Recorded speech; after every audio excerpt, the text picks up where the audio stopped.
রাজ্যে খবরের দিকে নজর রাখতে হচ্ছে। উন্নয়নের পাঁচালী নিয়ে এবার তৃণমূল কংগ্রেস পথে নামলো। বুথ ভিত্তিক জনসংযোগে তৃণমূল কংগ্রেসের এই নয়া কর্মসূচি। দলের শীর্ষ নেতারা অঞ্চলে অঞ্চলে ঘুরবেন।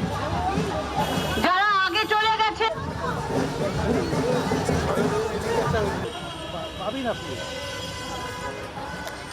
ছোট গাড়িতে বাজবে ইমানের গাওয়া উন্নয়নের পাঁচালী। তৃণমূল কংগ্রেসের নয়া জনসংযোগ কর্মসূচি। প্রবীর চক্রবর্তী বিষয়ে আরো বিস্তারিত জানাবেন। প্রবীর, কি জানা যাচ্ছে এই যে উন্নয়নের পাঁচালী নিয়ে এবার তৃণমূল কংগ্রেস পথে নামছে, কি পরিকল্পনা? দেখো, ইতিমধ্যেই গত 15 বছরে রাজ্য সরকারের যে কাজ সেটা প্রকাশ করেছেন মুখ্যমন্ত্রী মমতা বন্দ্যোপাধ্যায়, এবং সেটাকে একটা লক্ষ্মীর পাঁচালী রূপে প্রকাশ করা হয়েছে। যেটা ইমন চক্রবর্তী গায়িকা, তিনি সেই গানটি গেয়েছেন। এবার সেই উন্নয়নের পাঁচালী নিয়ে তৃণমূল কংগ্রেস কিন্তু গ্রামে গ্রামে ছড়িয়ে যেতে চলেছে।